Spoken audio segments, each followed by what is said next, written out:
Ingredients जो हैं वो 3 हैं सिर्फ। मतलब इसके जो अज्जा हैं जो इस नुस्खे को तैयार करने में जिन चीज़ों की ज़रूरत पड़ती है वो 3 चीज़ें हैं। ठीक है, यहाँ पे आप देख सकते हैं कि मैंने लिखा है काली मिर्च, लीमू और सिमल फार से बना ऐसा नुस्खा जो ना मर्द को भी करे मर्द।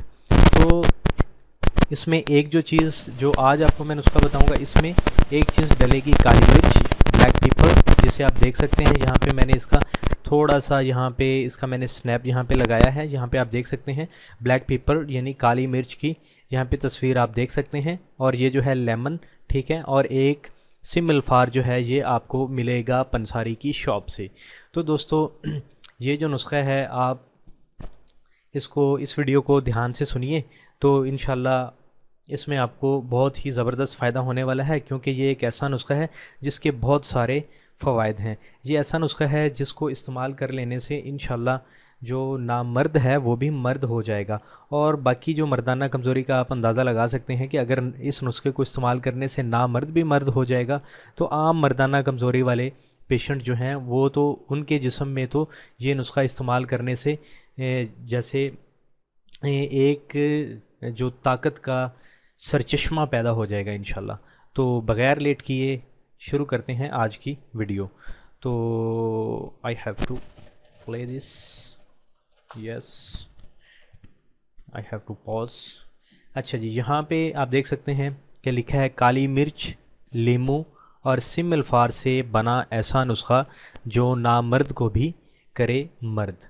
बात यहाँ पे क्लियर हो चुकी है, ठीक है। अगर जिन भाइयों ने मेरी ये वीडियो फ़र्स्ट टाइम देख रहे हैं या जिनको नहीं पता मर्दाना कमज़ोरी क्या होती है या नामर्दी क्या होती है, उनके लिए थोड़ा सा ये जो नामर्दी का जो लफ्ज़ है मैं एक्सप्लेन करना चाहता हूँ, इसकी वजाहत करना चाहता हूँ। नामर्द ऐसा बंदा होता है जिसको शहवत आए ही ना, ठीक है। नामर्दी में और किस में, मर्दाना कमज़ोरी में बहुत फ़र्क है। मर्दाना कमज़ोरी में मर्दाना कमज़ोरी ये होती है कि एक बंदा है, एक आदमी है, और उसको जब वो हम बिस्तरी करता है या करने की कोशिश करता है तो उस वक्त उसके जो आला तनासल जो है, उसका जो आला तनासल यानी जो उसका नफ्स है उसमें जो है इंतशार आता है, लेकिन मुकम्मल तौर पे इतनी सख्ती नहीं आती कि वो इंटरकोर्स कर सके, वो दखूल कर सके, वो अपना नफ्स दाखिल कर सके, ठीक है। इसको हम कहते हैं मर्दाना कमज़ोरी। और नामर्दी क्या चीज़ है? नामर्दी ये है कि ऐसा बंदा जो औरत के साथ लेटा भी रहे, हम बिस्तरी करने की ख्वाहिश भी करे, लेकिन उसका जो नफ्स है उसमें ज़रा भी तनाव ना आए, तो ऐसे बंदे को हम कहते हैं नामर्द, ठीक है जी। ये तो दो टर्मिनोलॉजीज़ थी जो मैंने एक्सप्लेन कर दी, नामर्द और दूसरी मर्दाना कमज़ोरी या जिनसी कमज़ोरी। मर्दाना कमज़ोरी का दूसरा नाम जो है जिनसी कमज़ोरी है, इसी तरह इसे सेक्सुअल वीकनेस भी कह सकते हैं आप इंग्लिश में, ठीक है जी। इसके बाद आप देख सकते हैं कि इस वीडियो में मैं आपको इंशाल्लाह बताऊंगा एक बहुत ही शानदार नुस्खा जो मर्दाना कमज़ोरी को ख़त्म करने में बेमिसल है। बेमिसल का मतलब ये है कि उसकी कोई मिसाल नहीं है। बेमिसल कहते हैं ऐसी चीज़ को जिसकी कोई मिसाल ना हो। तो आज की इस वीडियो में जो नुस्खा मैं आपको बताने वाला हूँ वो भी ऐसा नुस्खा है जो मर्दाना कमज़ोरी को इस तरह से ख़त्म कर देता है कि इसकी मिसाल मिलना मुश्किल है, ठीक है जी। मतलब ये तो आप ना कहें कि आप अगर कहेंगे कि यार आप अजीब बात कर रहे हैं कि इस तरह का नुस्खा कोई और है ही नहीं, मतलब बात करने का ये है कि जिसमें सिर्फ 3 ही इंग्रेडिएंट्स, 3 ही अज्जा पड़ते हों और वो इतना शानदार नुस्खा हो और उसका इतना अच्छा रिज़ल्ट हो, तो वो आपको इंशाल्लाह नहीं मिलेगा इस नुस्खे से बढ़कर, क्योंकि इसमें सिर्फ 3 अज्जा डलते हैं और ये 3 अज्जा वाला जो नुस्खा है मर्दाना कमज़ोरी को ख़त्म करने के लिए, ये वाला जो नुस्खा है बेमिसल है, इसकी कोई मिसाल नहीं है। अच्छा, एक बात आपको यहाँ पे बताना चाहता हूँ, यहाँ पे जैसा कि आप लिखा हुआ पढ़ रहे हैं, ये नुस्खा जो आज मैं आपको बताने वाला हूँ एक हकीम साहब बनाकर अपने मरीज़ों को इस्तेमाल करवाते थे। ये आज के हकीम साहब नहीं है, आज के तो मैं क्या कहूँ इन हकीमों के बारे में, ख़ुद को ज़रा भी टर्मिनोलॉजीज़ का पता नहीं होता और मतलब इलाज करना शुरू कर देते हैं, ना इन्हें पता होता है anatomy, physiology, pathology, materia medica, clinical methods, ये क्या चीज़ें हैं, मतलब कि इन चीज़ों से वाकिफ़ नहीं होते, पढ़ते नहीं हैं इनको, फिर हकीमों का जो असल हकीम है उनका नाम बदनाम करते हैं। तो खैर ये नुस्खा जो आज मैं आपको बताने वाला हूँ एक हकीम साहब बनाकर अपने मरीज़ों को इस्तेमाल करवाते थे। मतलब ये आज से कोई आप अंदाज़ा कर लें कि आज से कोई 50-60 साल पहले की ये हकीम साहब हैं, ठीक है। तो मुझे ये कैसे पता चला इस नुस्खे का, तो ये मेरे एक उस्ताद हैं, मेरे एक उस्ताद हैं हकीम साहब, उनके जो वालिद हैं वो बयान करते हैं अपनी डायरी में। वो कहते हैं कि ये नुस्खा जो आज मैं आपको बताने वाला हूँ एक हकीम साहब अपने मरीज़ों को बनाकर इस्तेमाल करवाते थे, ठीक है जी। और इस नुस्खे को इस्तेमाल करने से अजीब तौर पर क़ुव्वत बाह यानी सेक्सुअल पावर इतनी ज़्यादा हो जाती है कि इस्तेमाल करने वाला ख़ुद ही हैरान हो जाता है। मतलब इस नुस्खे को इस्तेमाल करने वाला ख़ुद ही हैरान हो जाता है कि यार ये मामूली सा नुस्खा है, ठीक है, और इसमें इतनी ज़बरदस्त क़ुव्वत बाह पैदा कर दी। क़ुव्वत बाह कहते हैं सेक्स पावर को, ठीक है, सेक्सुअल पावर को, ठीक है जी। जो बंदा भी इस नुस्खे को बनाकर इस्तेमाल करता था वो हकीम साहब का दीवाना हो जाता था। क्यों दीवाना हो जाता था? इसलिए दीवाना हो जाता था कि इस नुस्खे का जो रिज़ल्ट है वो बहुत ज़बरदस्त था, उनकी तवक्कुआत से भी बढ़कर था। इसलिए जो बंदा भी इस नुस्खे को इस्तेमाल करता था वो हकीम साहब का दीवाना हो जाता था। हकीम साहब से इस नुस्खे का राज जानने के लिए बहुत से लोगों ने बहुत सर तोड़ कोशिश की, यानी अखीर कर दी, बहुत कोशिश की कि ये हकीम साहब हमें इस नुस्खे का राज बता दें कि इसमें कौन कौन से आप इंग्रेडिएंट्स डालते हैं और इस नुस्खे को किस तरह से तैयार करते हैं, ठीक है जी। लेकिन कामयाबी नसीब ना हुई, क्योंकि हकीम साहब ये नुस्खा बताने पे रज़ामंद ही नहीं थे, और लोग भी थे कोशिश कर रहे थे कि पता चल जाए इस राज का। बहरहाल अलबत्ता जो बंदा भी हकीम साहब से नुस्खे के राज के मुतल्लिक पूछता, हकीम साहब उस बंदे को तैयार शुदा नुस्खा अनायत कर देते थे, लेकिन नुस्खे का राज नहीं बताते थे। लेकिन हकीम साहब ये नुस्खा अपने एक दोस्त को बताने पर रज़ामंद हो गए। वो आम बंदे को क्यों नहीं बताते थे? उसकी वजह ये थी, एक आम बंदा तो मसलन ये है कि अगर किसी बंदे को एक आध नुस्खा किसी बंदे के हथे चढ़ जाता है आजकल या कुछ अर्सा पहले, तो वो ये करता है कि एक नुस्खा बना के अपनी मशहूरी कर देता है और कहता है जी मैं बड़ा फन्ने खां हकीम हूँ, और हर किस्म का जो है वो ट्रीटमेंट करना शुरू कर देता है। तो ये जो नुस्खा ना बताने की वजह भी यही थी कि उन हकीम साहब के पास जो पूछने वाले थे वो आप यूँ समझ लें कि नत्थु खैरे ही पूछते थे उनसे कि ये जी बताएं नुस्खा।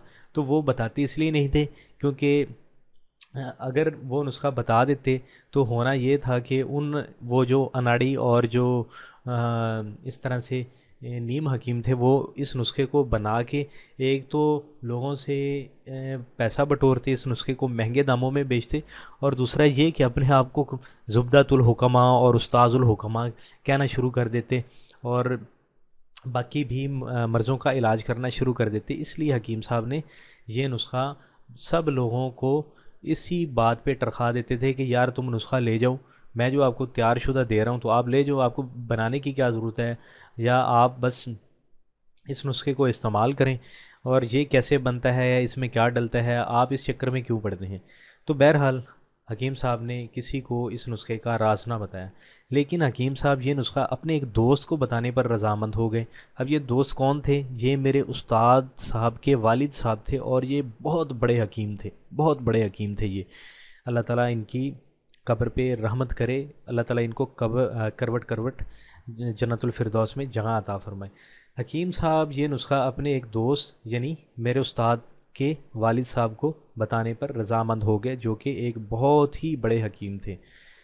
इसलिए उनको बताने पर राज़ी हो गए क्योंकि वो एक एक्सपर्ट हकीम थे, एक्सपर्ट फिजिशियन थे, इसलिए उनको बता दिया कि ये बंदा जो है इस नुस्खे का गलत इस्तेमाल नहीं करेगा, ठीक है जी। अच्छा, और ये नुस्खा हम तक भी पहुंच गया। मतलब मुझ तक कैसे पहुंचा? मुझ तक पहुंचा मेरे उस्ताद के ज़रिए, मेरे उस्ताद तक कैसे पहुंचा? उनके वालिद के ज़रिए, और ये नुस्खा हम तक भी पहुंच गया। चलें खैर, अब आपको मैं इस नुस्खे को आपके साथ शेयर करना चाहता हूँ या शेयर करता हूँ, जिसकी वजह से हकीम साहब की शोहरत थी। नुस्खा क्या है जी? हुवा शाफ़ी। जब भी हुवा शाफ़ी लिखा हुआ आए तो आपके जहन में ये बात आ जानी चाहिए कि शिफा देने वाली ज़ात कौन है? सिर्फ अल्लाह सुब्हानहू व तआला की ज़ात है, ठीक है। अल्लाह ताला से साथ में दुआ भी करते रहा करें कि या अल्लाह मैं ये नुस्खा इस्तेमाल कर रहा हूँ, इसको मेरे लिए बाइस शिफ़ा बना दे। ठीक है जी, हुवा शाफ़ी, अल्लाह ताला ही शिफ़ा देने वाला है। अच्छा, यहाँ से इंग्रेडिएंट्स लिख रहा हूँ यहाँ पे मैं। काली मिर्च सालम 5 तोला। सालम मिर्च मतलब काली मिर्च सालम क्या होती है? एक तो बाज़ार से मार्केट से पिसी हुई मिल जाती है, और एक होती है आपको बिल्कुल सालम, जिसको हम साबत भी कह देते हैं। ठीक है, गोल गोल दाने होते हैं, जैसा कि मैंने आपको पहले ही इसमें दिखा चुका हूँ।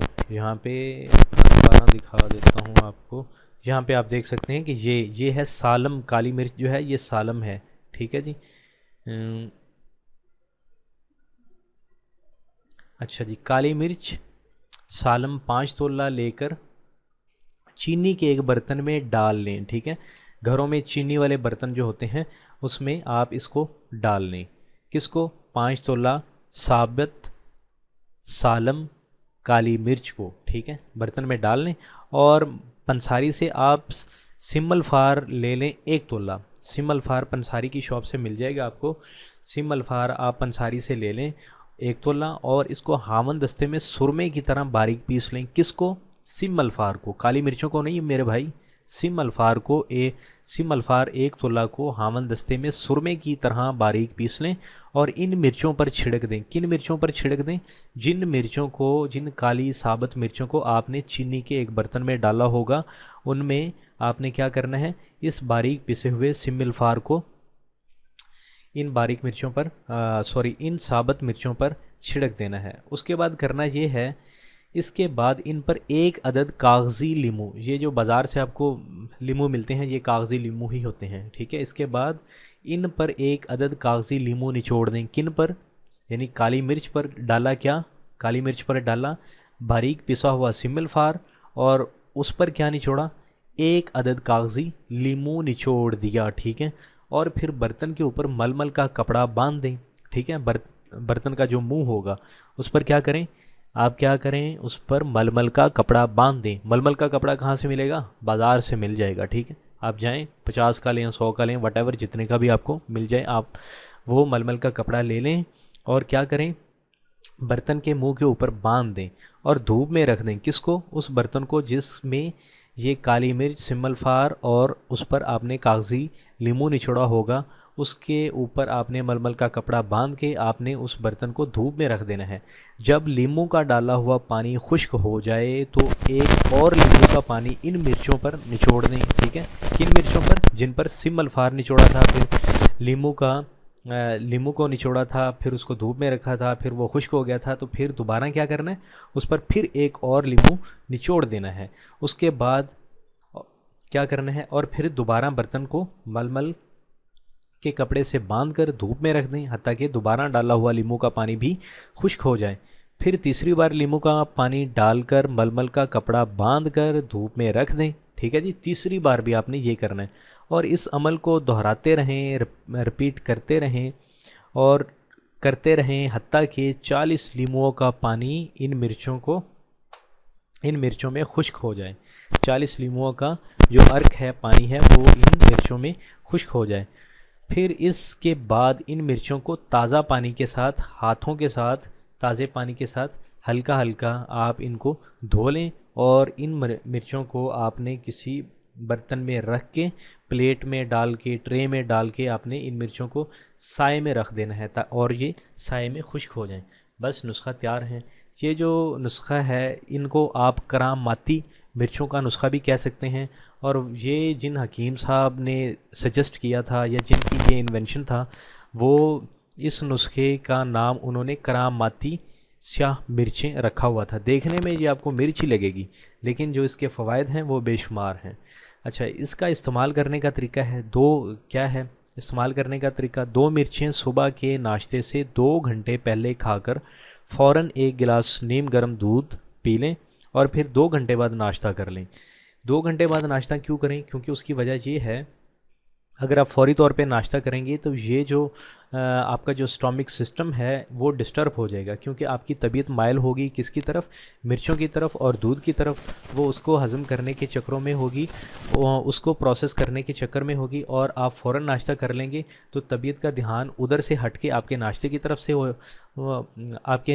तरफ हो जाएगा, और वो जो मिर्चें आपने खाई होगी वो बिल्कुल बेकार और ज़ाया हो जाएंगी और आपको सही तरह से हज़म नहीं हो पाएंगी और नतीजतन होगा ये कि वो आपको बग़ैर हज़म हुए ही आपको वाशरूम के रास्ते बाहर निकल आएंगे और आपको प्रॉपर फ़ायदा नहीं होगा। इसलिए इन दो मिर्चों को खाने के बाद आपने एक गिलास नीम गर्म दूध का पी लेना है। उसके बाद आपने 2 घंटे बाद नाश्ता करना है। अच्छा, आपने खाली पेट यूज़ करना है। सुबह उठ के आपने कोई चीज़ खानी पीनी नहीं है, ठीक है। सबसे पहले आपने यही नुस्खा यूज़ करना है। अब खाली पेट क्यों नुस्खा यूज़ करवाते हैं? खाली पेट इसलिए यूज़ करवाते हैं क्योंकि खाली पेट किसी भी नुस्खे का असर ज़्यादा होता है। लेकिन वो वाली चीज़ें जिनमें जहरें होती हैं, जैसे एलोपैथी की कुछ मेडिसिन बहुत ही गर्म होती है, इसी तरह यहाँ पे हर्बल में भी कुछ मेडिसिन इस तरह की होती है जो थोड़ी गर्म होती है, तो वो खाने के बाद सजेस्ट की जाती है, ठीक है। जो खाने से पहले की जाती है वो इसलिए की जाती है कि उसकी पोटेंसी इतनी ज़्यादा नहीं होती और मैदे में सिर्फ एक ही चीज़ हो तो वो तबीयत का ध्यान उधर हो तो फिर उस चीज़ का ज़्यादा असर होता है, ठीक है। और जितने भी ये जो होम रेमेडीज़ होती हैं ये इतनी मतलब कि नहीं होती कि आप कहें कि इसके खाने से नुकसान हो जाएगा, ये हो जाएगा, वो हो जाएगा, ऐसा वैसा कुछ नहीं होने वाला, ठीक है जी। फ़वाइद, इस नुस्खे के फ़वाइद क्या हैं? अगर आप इस नुस्खे को मुसलसल 40 दिन तक इस्तेमाल कर लेंगे तो इंशाल्लाह आप अपने जिस्म में भरपूर ताकत महसूस करेंगे और आपकी मर्दाना ताकत इंतहा दर्जे तक बढ़ जाएगी इंशाल्लाह। मर्दाना ताकत बढ़ जाएगी। नामर्द जिसका नफ्स में ज़रा भी इंतशार नहीं आता था, अकड़ाव नहीं आता था, तनाव नहीं आता था, 40 दिन के इस्तेमाल से इंशाल्लाह उस बंदे की भी मर्दाना ताकत बहाल हो जाएगी जो नामर्द था, ठीक है जी।